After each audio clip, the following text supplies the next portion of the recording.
Yo, what's up guys? Bertemu lagi dengan channel Bootcamp Data Science gratis. Di video kali ini, kita akan membahas fundamental Python 1. Sebelumnya, like, share, dan subscribe-nya ya guys, untuk perkembangan channel ini. Oke, kita akan belajar 5 hal. Yang pertama, bahasa manusia versus bahasa komputer. Yang kedua, bahasa pemrograman. Yang ketiga, apa itu Python? Yang keempat, kenapa data scientist harus belajar Python? Dan yang kelima, cara kerja Python. Yang keenam, things to note on Python. Yang ketujuh, komentar dalam Python. Yang kedelapan, variabel dalam Python. Yang kesembilan, gaya penulisan variabel dalam Python. Yang kesepuluh, tipe data di dalam Python. Oke guys, kita langsung saja. Pertama, bahasa manusia versus bahasa komputer. Jadi, manusia itu memahami bahasa yang berbeda dengan komputer. Manusia memahami bahasa manusia. Jadi ya ada banyak lah ya bahasa manusia yang kita tahu. Ada bahasa Hindi, Spanish, Arabic, Inggris, Portugis, Japanese, bahasa Indonesia, dan lain sebagainya. Sedangkan nih, bahasa yang dipahami oleh komputer tuh bahasa mesin. Bahasa mesin tuh terdiri dari angka 1 dan angka 0. Ya, seperti itu. Lanjut, bahasa pemrograman. Programming language adalah bahasa yang digunakan untuk membuat sebuah program. Karena bahasa ini dapat ditranslate menjadi bahasa mesin. Bahasa ini mengadopsi banyak sekali kosakata dalam bahasa Inggris seperti if, else, while, dan lain sebagainya. Ada banyak sekali bahasa pemrograman saat ini dan setiap bahasa pemrograman memiliki fungsinya masing-masing. Jadi bahasa programming ini bahasa yang bisa mentranslate bahasa tersebut menjadi bahasa mesin seperti itu. Nah, pakai banyak pastinya banyak kosakata yang dipakai dalam bahasa Inggris ya. Soalnya bahasa Inggris kan bahasa yang paling banyak digunakan di dunia ini gitu kan. Nih contohnya tuh bahasa pemrograman ada Java, Ruby, C, C++, dan lain sebagainya. Cuman pada channel YouTube ini kita hanya akan menggunakan satu bahasa yaitu Python. Seperti itu. Ya, nah, yang perlu digarisbawahin lagi, setiap bahasa pemrograman memiliki fungsinya masing-masing. Nah, fungsi dari Python ini adalah General Purpose Language. Jadi, dia fungsinya umum gitu. Dia bisa dipakai dari banyak hal, dari web development, terus operasi matematika, dan lain sebagainya buat Python. Seperti itu. Jadi, kita fokusnya di satu ini Python. Nah, lanjut ya.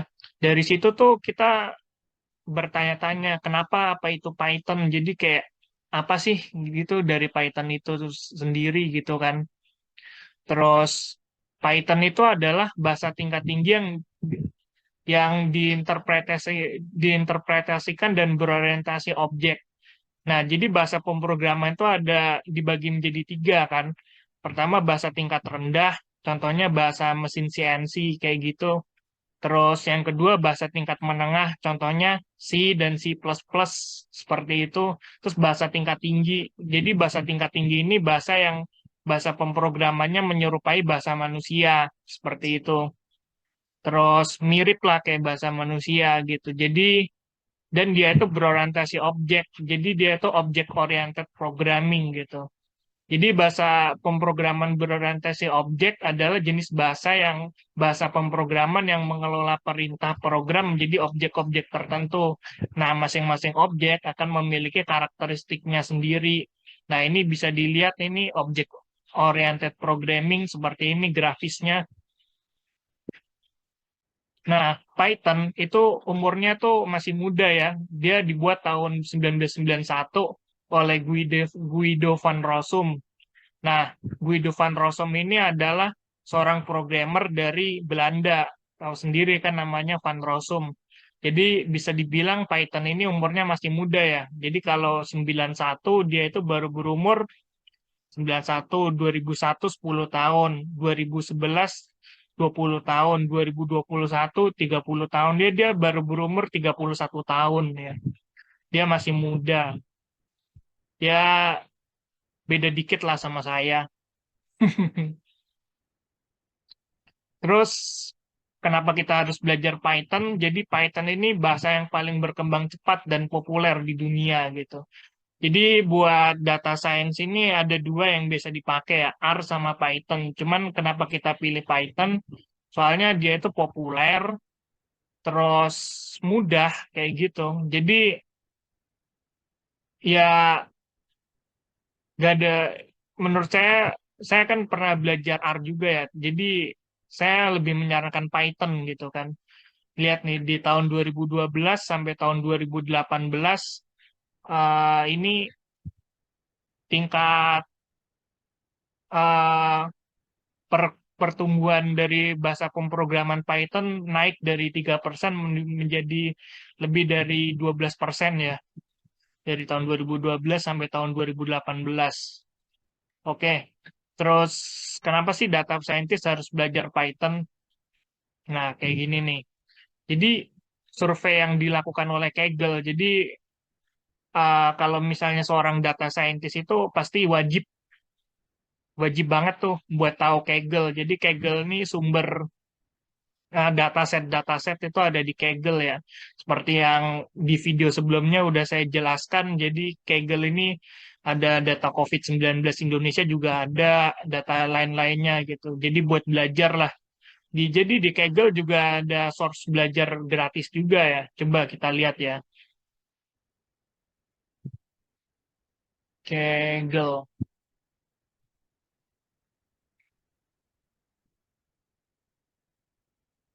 sign in.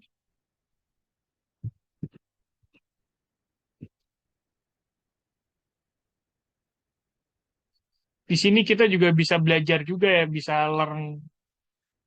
bisa belajar Python, Pandas, machine learning, data visualization, feature engineering, intro to SQL, advanced SQL, intro to deep learning, computer vision, time series, data cleaning, intro to AI, geospatial analysis, machine learning explainability, intro to game AI dan reinforced learning kita juga bisa belajar kayak gitu kan. Ya pokoknya tuh kita juga selain ada dataset yang jumlahnya banyak sekali, kita juga bisa belajar dari Kaggle juga gitu. Dan juga di sini ada kompetisi-kompetisi juga di Kaggle. Ya ini cuman saya juga belum pernah ngikut ya kompetisi-kompetisi di Kaggle gitu kan. Terus apalagi ya? Oke, lanjut saja back to the topic. Jadi 79% dari orang yang mengisi survei dari Kaggle ini bilang kalau untuk menyarankan bahasa yang pertama kali dipelajari buat pengen jadi data scientist adalah bahasa pemrograman Python gitu kan. Nah, terus ya itu juga saya juga sendiri juga pernah belajar yang seperti tadi saya bilang saya pernah belajar R cuman dia lebih susah dibanding Python. Nah, ini nih Python ini mudah buat dipelajarin gitu. Kalau misalnya kita pengen nulis hello world di C, dia tulisnya bisa sampai tiga baris sintaks. Di Java tiga baris sintaks juga. Kalau di Python dia itu cuma satu baris sintaks. Jadi Python ini fungsinya memudahkan kita buat belajar bahasa pemrograman gitu kan. Nah, untungnya apa kalau kita belajar yang lebih gampang? Jadi, kita nggak akan terlalu lama dalam memahaminya dan segera dapat digunakan untuk mengerjakan proyek yang dibutuhkan. Gitu. Jadi, kita bakal lebih mudah lah kalau belajar Python seperti itu. Terus, udah banyak nih library dan package yang memudahkan hampir semua kegiatan yang ada di data scientist. Jadi library atau package merupakan koleksi dari kode program yang dibuat seseorang. Nah, ini yang ada di sini adalah library atau package yang umum ya dipakai buat seorang data scientist. Ini ada NumPy, ada Pandas, ada Matplotlib, ada Seaborn, terus ada Scikit-learn ini buat machine learning. Seperti itu. Jadi 5 library ini menurut saya wajib banget lah sih dipakai, dipahami, dan dipelajari buat seorang data scientist pemula gitu kan. Terus, dan ini juga nanti akan dipelajari di bootcamp data science gratis ini. Oke, lanjut. Terus cara kerja Python ya. Jadi bahasa pemrograman itu terbagi menjadi dua. Pertama ada compiler, ada interpreter. Kan tadi kan dibagi jadi tiga kan ya. Ada tingkat rendah, tingkat menengah, dan tingkat tinggi gitu kan. Cuman ini dibagi lagi ke dalam compiler dari sistem kerjanya gitu. Jadi kalau compiler itu dia itu translate semua kode menjadi single single line gitu kan. Nah, sedangkan interpreter dia itu mentranslate semua kode baris per baris. Jadi Python ini bekerja dari baris ke baris gitu. Jadi kalau misalnya ada yang error, dia bakal error terus ke bawah-bawahnya gitu. Seperti itu. Nah, ini grafisnya seperti ini. Jadi ada source code, terus ada data. Nah, dia akan digunakan, akan dikerjakan, diproyeksikan menjadi oleh interpreter untuk mendapatkan hasil seperti itu. Nah, things to note on Python, jadi itu versi terbaru ini 3 ya. Cuman sekarang yang dipakai ini udah 3,9 kalau nggak salah. Coba saya lihat di Visual Studio Code, import pylines coba. Ini udah berapa ya? Versionnya, aduh nggak ada ya di sini ya.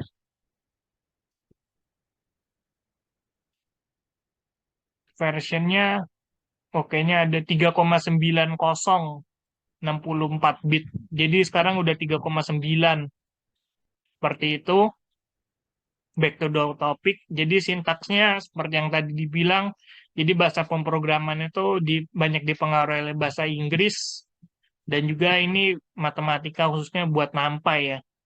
Library yang ini NumPy ini banyak pakai matematika, NumPy. Kalau kita mau mengerjakan operasi matematika, kita lebih banyak pakai NumPy. Terus setiap perintah baris dieksekusi tidak memerlukan semikolon atau tanda kurung. Iya, terus mengandalkan indentasi dan menggunakan spasi sebagai definisi dari ruang lingkup.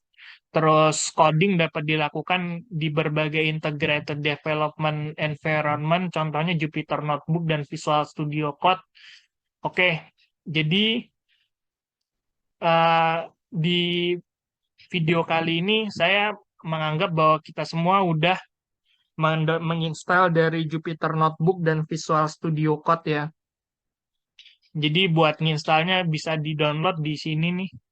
Kata kuncinya Jupyter Notebook, Anaconda Navigator ya, salah. Anaconda Navigator. Nah, ini bisa di-download di sini. Nah, di sini banyak banget tuh. Bisa di-download, instalasi nih. Instalasi. Ya bisa di-download di sini. Ya bisa di-download di sini. Seperti itu. Lanjut ke video. Terus kita juga bisa download Visual Studio Code. Kita bisa download Visual Studio Code di sini. Visual Studio Code. Oh, sorry. Ini bisa di sini diklik download. Nah, ini bisa dipilih nih Windows 8, Windows 10, sama Windows 11. Tapi sebelum kita nginstal di Visual Studio Code, kita tapi setelah kita install di Visual Studio Code, kita harus ini nih, kita ngeklik yang bagian sini, terus kita nyari namanya Pylance. Pylance. Nah, Pylance. Nah, di sini nih. Jadi Pylance ini bakal diinstal buat ini buat menjalankan Python seperti itu. Dia fitur support on for Python. Jadi dia buat menjalani Python kita harus install Pylance di dalam Visual Studio Code seperti itu. Lanjut. Nah, jadi tadi kan ada Anaconda Navigator sama Visual Studio Code ya. Anaconda Navigator dia bisa di dalamnya bisa menjalankan Jupyter Lab, Jupyter Notebook, Spider sama Visual Studio Code ya. Jadi di bootcamp kali ini kita akan bekerja akan menjalankan melalui Jupyter Notebook sama Visual Studio Code. Ya, seperti itu. Nah, lanjut terus kita akan ngebahas tentang komentar dalam Python. Jadi, komentar dalam Python itu akan diabaikan ya. Sehingga apapun yang akan kita tulis tidak akan mempengaruhi program yang kita buat. Cara membuat komentar adalah dengan pagar gitu kan. Jadi, ketika menulis coding kita disarankan untuk membuat komentar. Tujuannya ada dua. Pertama untuk pengingat jika kita lupa dengan kode yang kita tulis. Terus yang kedua untuk mempermudah orang lain dalam memahami kode yang akan kita buat. Nah, ini contohnya nih. Jadi ini kasih keterangan kan ya, Python program to explain gitu kan. Ini ada tanda pagar bahkan sampai dua gitu kan. Ya satu aja udah cukup sih buat ngasih tahu ini keterangan gitu. Nah terus yang kedua nih, print hello. Jadi kan dia itu bakal menampilkan tulisan hello gitu kan. Nah tapi karena ada pagar, dipagarin maka dia diabaikan sama Python. Jadi dia itu nggak akan dijalankan seperti seperti itu. Ya, terus sama ini Hello Stages, dia juga nggak akan dijalankan seperti itu. Terus dia komentarnya nih eh, multiple line comment ini mungkin ini penjelasan juga ya. Lanjut ke variabel dalam Python. Kita akan ngebahas variabel dalam Python. Terus variabel merupakan sebuah fitur dari bahasa pemrograman yang digunakan untuk menyimpan sebuah data gitu kan. Jadi variabel diibaratkan sebagai box yang dapat menyimpan sesuatu. Selain itu box tersebut juga dapat diberikan nama dan dapat diupdate. Nah, ini things to not do dari box ini ada aturan-aturannya cara ngebuat variabel gitu kan. Jadi variabel tuh hanya boleh berisi huruf, angka dan garis bawah atau mungkin underline gitu kan. Ah, dari A sampai Z ini bisa huruf kapital, bisa huruf biasa. Angka boleh juga, cuman angka ini nggak boleh di awal gitu kan. Terus garis bawah boleh. Nah, spasi itu nggak boleh gitu kan. Jadi kita harus menghindari kata kunci Python dalam dan nama fungsi sebagai nama variabel. Contohnya print, kita nggak boleh nama variabel, ngasih nama variabel pakai nama print kayak gitu. Terus nama variabel itu disarankan untuk pendek tetapi deskriptif. Jadi dia itu harus menggambarkan lah dari kode yang akan kita buat seperti itu.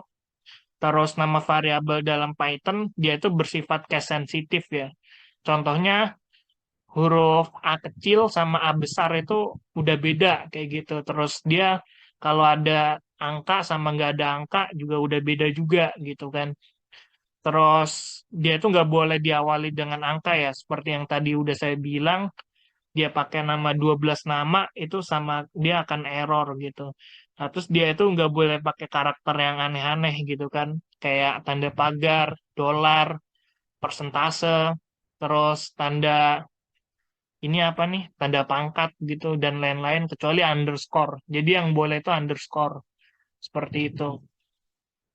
Nah, penggunaan variabel dilakukan untuk mengurangi pengulangan dalam penulisan data. Jadi dia itu biar kalau misalnya kita akan menulis contohnya 5 5 5 5 kita itu tinggal nulis A gitu kan buat sebagai pengganti 5. Bukan 5 ya, mungkin yang lebih panjang. John. Itu kan dia itu kita perlu nulis 4 suku kata gitu kan. Nah, dari sini kita itu tinggal nulis B aja karena kita itu udah eh, masukin John ini ke dalam variabel B kayak gitu. Jadi fungsi dari variabel yaitu untuk mempermudah kita jika kita ingin mengubah data, kita hanya akan mengubahnya di satu tempat gitu. Terus fungsinya juga untuk mengurangi pengulangan. Yang tadi yang sudah saya bilang mengurangi pengulangan sama kalau misalnya kita pengen mengubah datanya kita tinggal diubah gitu aja. Nah, jadi yang eh, saya tekankan lagi yang namanya variabel itu bukan 5 tapi A kayak gitu. Ini yang di bagi sebelah kiri yang namanya variabel yang A, B, ABC sama mylist. Yang sebelah kanannya itu dia itu uh, data yang akan kita masukkan gitu. Ada ini kalau ini namanya ini apa? List seperti itu. Ini list isinya X, Y sama Z. Ini dia ini apa lagi? Lupa. Terus ini string namanya John. Terus ini integer, ini 5 gitu. Oke, lanjut. Kita lanjut tipe eh, penjelasan gaya penulisan variabel dalam Python. Seperti itu. Jadi gaya penulisan variabel itu ada dua gitu kan. Pertama snack case sama camel case. Jadi snack case ini dia tuh menurut saya ya, ini lebih panjang gitu kan. Kalau camel case dia lebih pendek. Soalnya kalau snack case ini dia akan pakai underscore gitu. Cuman kalau saya lebih suka pakai snack case sih, soalnya saya ngerasa lebih rapi aja gitu, walaupun dia itu lebih panjang gitu. Jadi mungkin di video-video saya selanjutnya saya lebih banyak menggunakan snack case dibandingkan camel case. Kalau camel case menurut saya kurang rapi aja gitu, soalnya dia nyambung terus ada huruf gede, huruf kecil, huruf gede, huruf kecil gitu. Ya cuman ini kekurangannya dia itu bakal lebih ini, lebih panjang gitu kan. Terus lanjut kita akan ngebahas tipe data di dalam Python. Jadi tipe data itu, oh iya tadi, sorry, tadi yang ini namanya set ya. Ada huruf apa? uh, Data yang dimasukkan dalam variabel ABC ini namanya set. Seperti itu. Jadi tipe data di dalam Python ini dibagi menjadi banyak ya. Ada numbers. Pertama, numbers ini ada integer.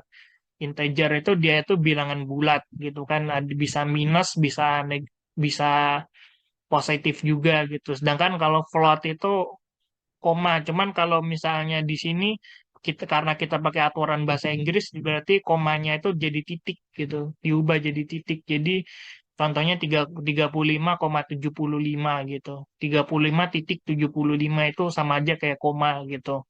Terus ada bilangan kompleks itu ada I sama J gitu. Ya, pokoknya kayak gitulah kalau kita belajar bilangan kompleks. Ini ada seperti itu. Terus lanjut ini boolean ini true sama false. Kalau true biasanya dia itu pakai angka 1, false itu angka 0. Terus ada set juga tuh tadi yang saya sedikit lupa. Ada 2, 4 sama 6. Terus ada dictionary, dia itu ada key, ada value-nya juga. Seperti itu ada 1, ini menunjukkan key, terus value-nya ini A, string kayak gitu.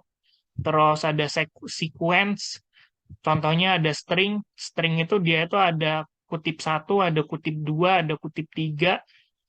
Ini contohnya dia string JSA, terus ada list. List ini dia itu bisa berupa apa aja ya. Jadi dia bisa berupa integer, bisa berupa string, bisa berupa float juga, sama kayak tuple ini. Bedanya kalau list ini dia itu bisa diganti-ganti dan dia lebih banyak digunakan lah dalam Python. Sedangkan tuple jarang digunakan karena dia tuh nggak bisa diganti-ganti seperti itu. Terus ini keterangannya ya. Jadi Boolean menyatakan true yang bernilai 1, false yang bernilai 0. Terus string menyatakan karakter atau kalimat bisa berupa angka. Dia tanda kutip 2 atau kutip 1, bisa kutip 3 juga. Integer menunjukkan bilangan bulat. Float menunjukkan bilangan yang memiliki koma atau ya bisa dibilang titik lah kayak gitu. Kompleks ada real dan imajiner kayak gitu. Terus list data untaian yang menyimpan tipe data yang isinya bisa diubah-ubah. Terus tuple data untaian yang menyimpan tipe data tapi isinya nggak bisa diubah-ubah. Terus dictionary ya, data untaian yang menyimpan berbagai tipe data yang berupa key sama value. Jadi key itu kunci dan value-nya itu isinya gitu, seperti itu. Oke, kita akan hands on dengan Visual Studio Code. Sebelumnya saya mohon maaf karena di video sebelumnya saya belum pernah bilang kalau kita akan mempelajari Visual Studio Code juga, menggunakan Visual Studio Code juga sebagai tools-nya. Oke, kita lanjut ke hands on kita. Kita buka Visual Studio Code, eh, kita klik New File. Jadi di sini ada dua pilihan ya. Pertama format PY sama IPYNB gitu, Jupyter Notebook. Nah, kita menggunakan format Python aja kayak gitu. Jadi kalau format Python seperti ini, kalau format New File, format Jupyter Notebook, kita lebih gede ya. Terus ada markdown-nya kalau di ini di Visual Studio apa kalau misalnya format IPYNB itu ada markdown-nya gitu. Kayak gitu. Nah, kita akan menggunakan format Python, format PY. Soalnya kita baru masuk lah ya ke bahasa pemrograman Python. Oke, kita mulai yang paling gampang dulu, print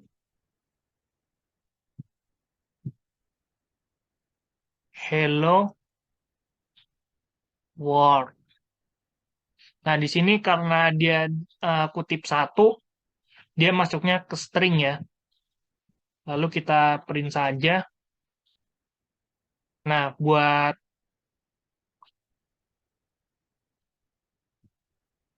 kenapa nih?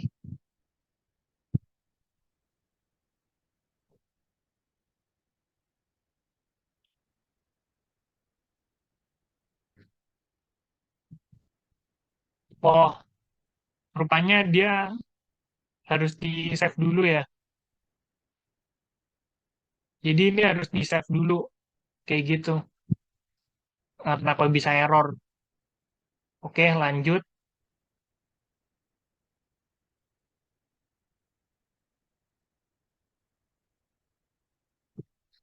Kita save dulu. Save. Kita akan nge-save-nya di desktop aja, biar gampang. Namanya latihan satu.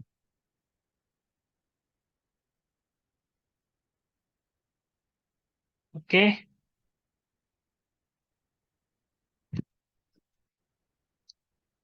ini ada latihan satu file. Kita buka.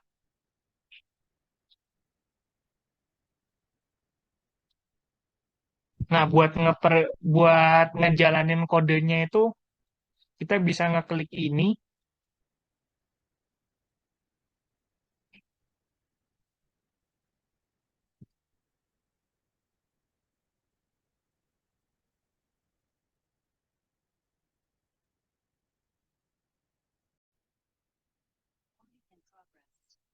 Oke, tadi eh, Visual Studio Code saya error. Saya memutuskan untuk pindah ya ke Jupyter Notebook. Tadi error, nggak tahu kenapa. Jadi buat buka Jupyter Notebook, tadi udah saya akan beritahu proses instalasinya, ngeklik mana. Sekarang kita tinggal buka dari sini Jupyter Notebook. Di sini udah ada Jupyter Notebook. Nah, ini seperti ini, tinggal kita klik aja, dia langsung muncul. Oke, eh, Sebelumnya ini saya coba ya, print titik satu hello world. Dia akan menampilkan hello world. Terus, nah, buat ininya, buat cara ngeprintnya itu kita bisa ngeklik run kayak gini. Bisa juga pakai shortcut shift enter, shift enter. Oke, salah. Shift enter hello world kayak gitu. Nah, ini kan di sini kan cuma 3 baris ya. Buat memperpanjang kita bisa ngeklik ini add, tambah tambah terus. Ini kita bisa memperbanyak ya seperti itu. Terus komen ya, kita bisa membuat print hello world ini jadi komen. Tanda caranya si kontrol tanda tanya. Nah, kayak gini. Jadi kalau misalnya dijalanin, dia nggak akan muncul seperti itu. Terus kita juga bisa, jadi string ini bisa ditulis pakai 3 kutip ya. Pertama kutip satu tadi udah, sekarang kutip dua. Print hello world. Nah, sama aja. Dia akan memunculkan ini. Jadi print ini dia itu buat menampilkan kata atau huruf atau segala macam. Nah, hello world ini huruf yang ini adalah tipe data yang bertipe string. Kayak gitu. Bisa juga uh, kutip 3 print. Biasanya kalau kutip 3 ini data yang lumayan banyak ya. Saya akan menuliskan perkenalkan, kita enter, nama saya Fahri, enter lagi, saya berasal dari Bekasi. Nah, ini akan menampilkan tipe data string yang kutip 3. Kutip tiganya yang satu ya. Sekarang kita coba kutip tiganya yang 2. Print,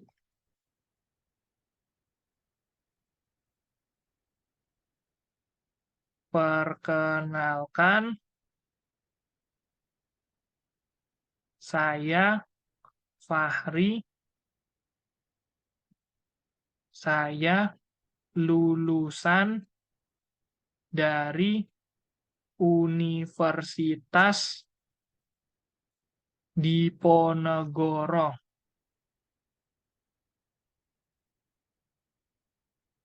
Nah, ini bisa juga kutip 3 juga, kutip 3 tapi yang 2 kayak gitu. Terus kutip kutip satu sama kutip 2 bisa digabungin juga ya. I print kita tampilkan ini hari kutip satu. Oh, sorry sebelumnya saya belum memberikan ke kutip 2 nih. Kutip 2 ini hari kutip satu Kamis. Hari kelahiran adik saya. Kutip 2. Nah, ini bisa digabungin juga ya. Kutip satu sama kutip 2 kayak gitu. Terus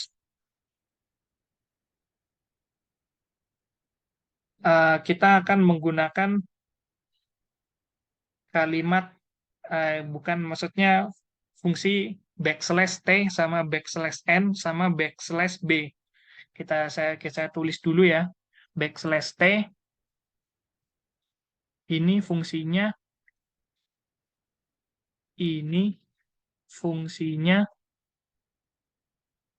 untuk apa ya? untuk memberikan tab backslash B ini fungsinya untuk baris baru.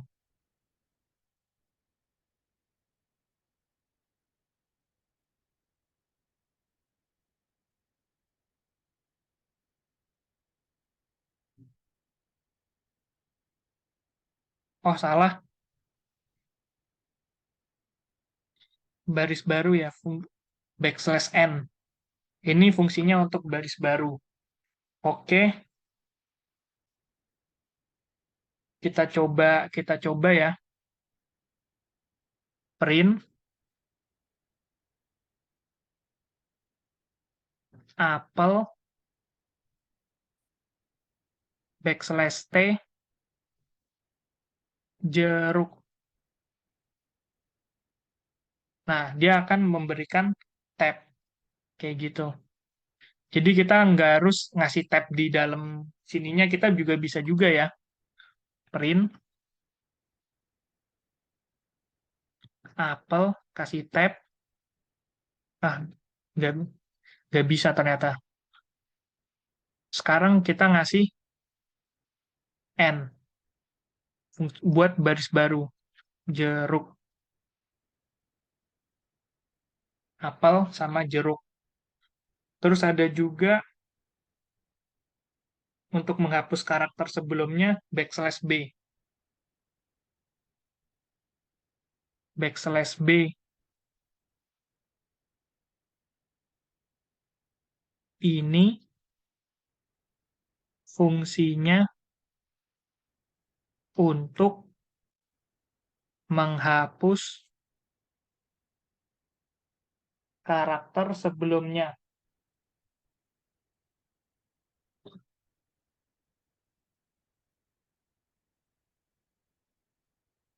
Oke, karena ini kita nggak akan kita jalankan, kita akan menjadikan formatnya Markdown. Markdown ini dia tuh nggak bisa di running sama kayak eh, tanda komen tadi ya, komentar tadi ya. Klik kayak gini, kita coba juga print apel backslash B. Oh, saya lupa memberikan tanda ini. Backslash B jeruk. Nah, jadi karakter L-nya dihapus sama B ya. Jadi apel jeruk kayak gitu. Oke, lanjut. Sekarang kita ke tipe data yang lainnya. Tipe data integer sama float. Integer contohnya nih ini ya, print kan angka ya. 8 kali 3 24. Kita juga bisa print 8 tambah 3 11. Nah, sekarang kalau misalnya integernya kita jadiin string, gimana coba? Print 8 tambah 3. Jadinya 83 gitu ya. Terus sekarang coba integer sama float ditambahin. Print 8 tambah 8.0, 16.0. Jadi bisa ya, integer ditambahin float. Jadi bilangan bulat ditambahin bilangan koma bisa juga kayak gitu. Cuman koma di sini di Python ini bentuknya titik seperti itu. Terus kita cek tipe datanya.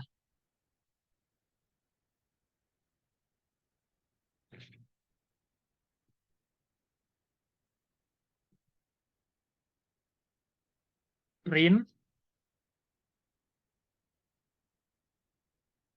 type 8 tambah 8.0 class, jadinya float. Kelasnya jadi float. Oke, lanjut. Kalau ini gimana? String. Coba kita coba juga ya. Copy, paste, print, type,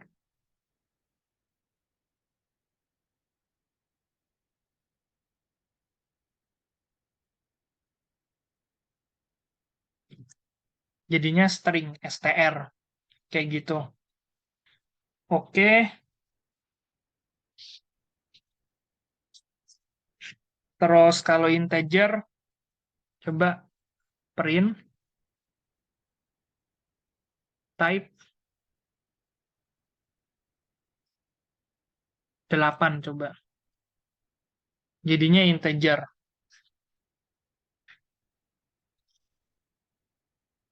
Oke, terus kita masukin variabel printnya ini ke dalam variabel ya. Contohnya 8 tambah 8.0 gitu kan. Kita masukin ke dalam variabel nih. Contohnya penjumlahan. Variabel namanya harus jelas ya. Paste.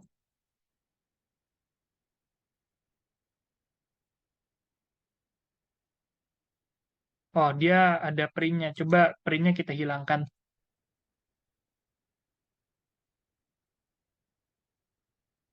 Nah, dia nggak akan muncul ya. Tanda print huruf apa hasil printannya. Cuman kalau misalnya kita klik print penjumlahan, dia akan muncul 16.0 kayak gitu. Terus kalau misalnya di Jupyter Notebook bisa juga. Jadi kita tanpa memberikan print, kalau misalnya variabelnya udah ada, tinggal kita tulis penjumlahan aja, bisa juga langsung 16.0 kayak gitu. Terus,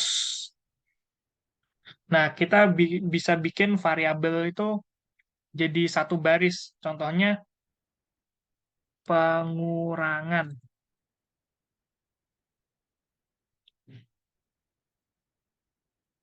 8 dikurangi 8.0.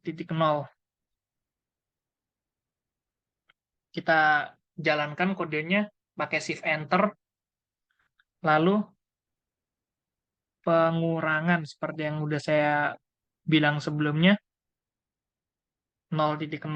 Oke, kita masukkan variabel baru penjumlahan. Kita bisa, ini kan ada dua ya, penjumlahan sama pengurangan gitu. Kita masukkan jadi satu, penjumlahan, koma, pengurangan. Penjumlahan berapa? Contohnya penjumlahan penjumlahan satu ya, penjumlahan satu sama pengurangan satu. Jadi variabel itu seperti yang tadi saya bilang, variabel itu sifatnya case sensitif. Jadi penjumlahan sama yang penjumlahan satu ini beda gitu. Penjumlahan satu ini 5 tambah 5.0. Pengurangan satu 5 dikurangi 5.0. Oke, udah dijalankan. Coba sekarang kita jalankan penjumlahan satu ya. Kita tanpa print. Penjumlahan satu 10.0 jadinya float. Misalkan kita kita menampilkan pengurangan pengurangan satu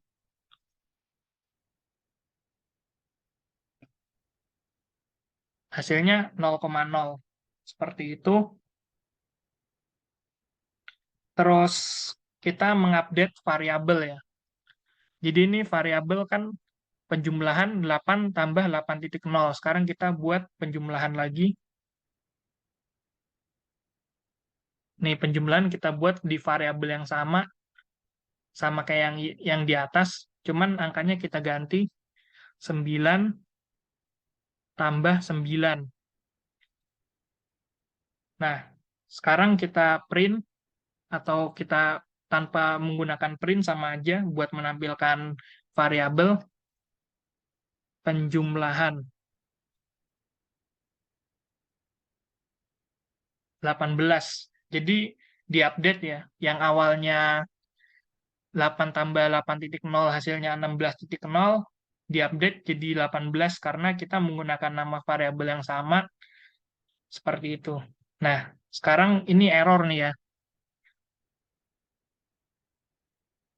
Penjum kita sengaja tambahin n lagi. Nah, error. Kenapa? Ini not defined. Jadi dia itu sengaja kan kita buat error.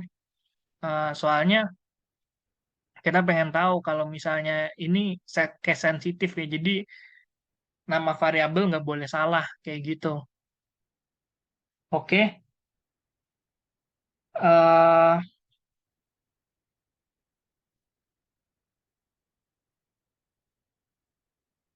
Mungkin sekian dari saya. Terima kasih. Mohon maaf. Sampai jumpa.